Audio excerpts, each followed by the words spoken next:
Hello my dear students, आइए एक और क्वेश्चन देखते हैं। अब मोनोपोलिस्टिक्स डिमांड फंक्शन दे रहा है। मोनोपोलिस्टिक मतलब जहां पर मोनोपोलिस्टिक आपको मैंने पहले भी बताया कि मोनोपोलिस्टिक का मतलब क्या है। Monopolistic demand function equal to P, P दे रखा है, P is equal to 300 minus 5x। बहुत सिंपल सा है मोनोपोलिस्टिक। और तो ये एक फंक्शन दे रखा है आपको।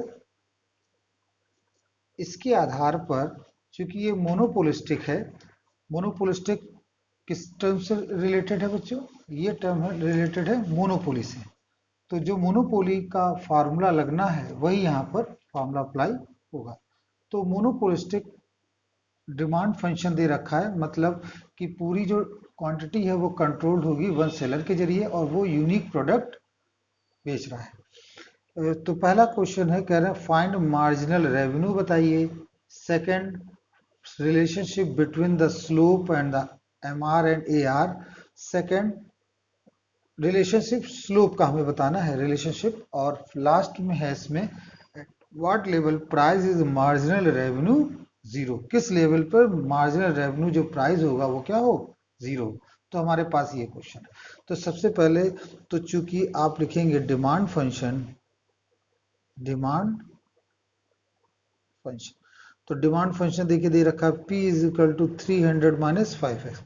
तो आप इसको कन्वर्ट कर देंगे रेवेन्यू में। तो R इज इक्वल टू आप जानते हैं PX, तो यहाँ लिखेंगे 300 minus 5x multiplied by x। ये हो गया 300x माइनस, ये आपका आ गया रेवेन्यू फंक्शन। अब पहले पार्ट में बच्चों क्या पूछा है इसने? बहुत सिंपल सी चीज पूछी है पहले पार्ट में। ये हमसे कह रहे हैं फाइंड करिए मार्जिनल रेवेन्यू फंक्शन। तो हम लिखेंगे M R is equal to differentiation with respect to R. तो आर को एक्स के रिस्पेक्ट डिफ्रेंशिएट करेंगे तो ये आएगा 300 और ये आ जाएगा 10x। ये आपका निकला यहाँ पर, ठीक है, 300 और ये 10x। ये निकला आपका मार्जिनल रेवेन्यू फंक्शन। पहला पार्ट आपका हो गया। सेकंड पार्ट देखिए क्या कह रहा है। सेकंड पार्ट के लिए relationship between slope of M R and A R. अब देखिए स्लोप के लिए मैंने आपको पहले ही बताया, स्लोप के लिए जिस फंक्शन का स्लोप निकालना हो उसको डिफ्रेंशिएट कर देते हैं। देखिए स्लोप होता क्या है, आइए इसको समझे। जैसे ये है आपका कोई कर्व है, जैसे ये कर्व, और इस पॉइंट पर एक हमने एक लाइन ड्रॉ करी, तो ये होती है टेंजेंट। मैथमेटिक्स में से बोलते हैं टेंजेंट। तो इस स्लोप का जो कर्व निकालना होगा, ये जो लाइन है इसका ये जो एंगल होता है, इस एंगल का 10 में जो वैल्यू होती है वही कहलाता है स्लोप। एंगल का 10 आपने ट्रिग्नोमेट्री पढ़ी होगी, ट्रिग्नोमेट्री में आता है साइन कॉस 10 ये सब आता है। तो वहां पर m इज इक्वल टू हमने क्या लिखा, 10 थीटा। तो ये एंगल ये स्लोप कहलाता है। लेकिन स्लोप यहां पर एक और तरीके निकल सकता है। अगर आप फंक्शन को डिफ्रेंशिएट कर दें विद रिस्पेक्ट टू x तो भी आप स्लोप को इजीली कैलकुलेट कर सकते हैं। तो यहां पर एम आर का हमें स्लोप चाहिए और ए आर का चाहिए। तो सबसे पहले एम आर तो हमने निकाल ही रखा है, तो हम इससे ऐसे लिख दें slope of M R equal to D Y by D X, और किसको डिफ्रेंशिएट कर दें, आर को। तो ये आ जाएगा आपका 300 का तो जीरो हो जाएगा बच्चों, 300 जीरो, और ये आ जाएगा माइनस का 10। अब हमें एवरेज रेवेन्यू चाहिए। अब एवरेज रेवेन्यू तो हमें पता ही नहीं है, तो सबसे पहले तो आप एवरेज रेवेन्यू बताया था रेवेन्यू पर quantity.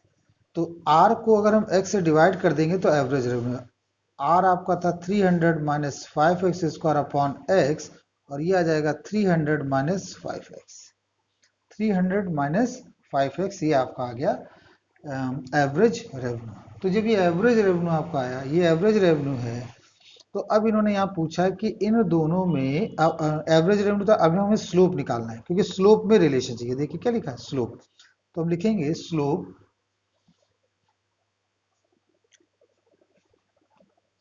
Of A R.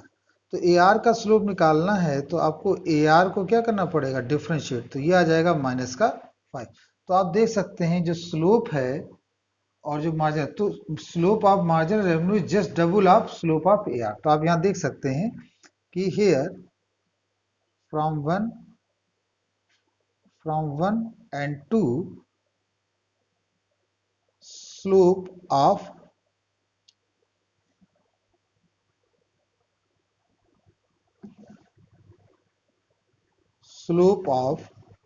AR is equal to twice of slope of MR is equal to twice of slope of AR।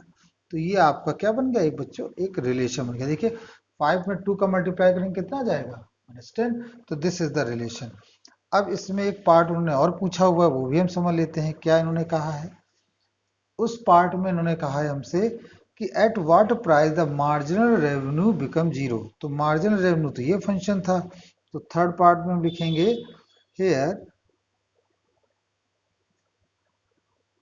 Marginal revenue क्या चाहिए, मार्जिनल रेवेन्यू जीरो होना चाहिए। तो जीरो हम इसको इक्वल कर देंगे 300 माइनस 10x is equal to zero, क्योंकि किस प्राइस पर, तो 10x is equal to 300, x is equal to 30। तो आपसे देख लिया आपने यहाँ पर कि जब एक सेकंड मार्जिनल रेवेन्यू की बारे में बात करें, मार्जिनल रेवेन्यू का हमारा फंक्शन ये है, ठीक है। तो इन्होंने पूछा at what price the marginal revenue is zero. तो हम ये समझिए इस क्वांटिटी पर जो मार्जिनल रेवेन्यू होगा वो क्या होगा, जीरो होगा। हम यहां लिखेंगे एट दिस क्वांटिटी, मतलब कौन सी quantity, x is 30, marginal revenue becomes zero. Marginal revenue क्या हो जाएगा, जीरो। अब हमसे पूरे वो प्राइस बताओ, what would be the price. तो इसकी वैल्यू हम सीधा इस फंक्शन में रख देंगे। So price P is equal to, यहां तो लिखेंगे 300 माइनस 5 ब्रैकेट में क्या लिख दें 30, हो गया 300 150, उसको घटा देंगे तो आ जाएगा 150। तो अगर आप प्राइस पर यूनिट 150 रखेंगे तो उसका मार्जिनल रेवेन्यू क्या हो जाएगा, उसका मार्जिनल रेवेन्यू जीरो हो जाएगा। तो ये हमारा एक क्वेश्चन है, उसका मैंने आंसर आपको यहाँ समझाया। आई होप ये क्वेश्चन आपको क्लियर हुआ होगा।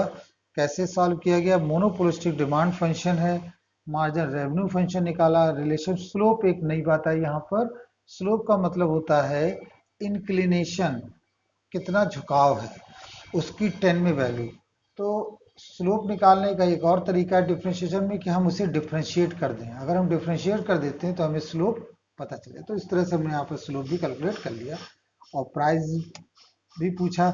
तो आप देख सकते हैं कि how a differentiation is useful in economics, it plays a very significant role in economics. तो आई होप ये वीडियो आपको पसंद आया होगा। So let's stop here. Hope you like it. Thank you very much.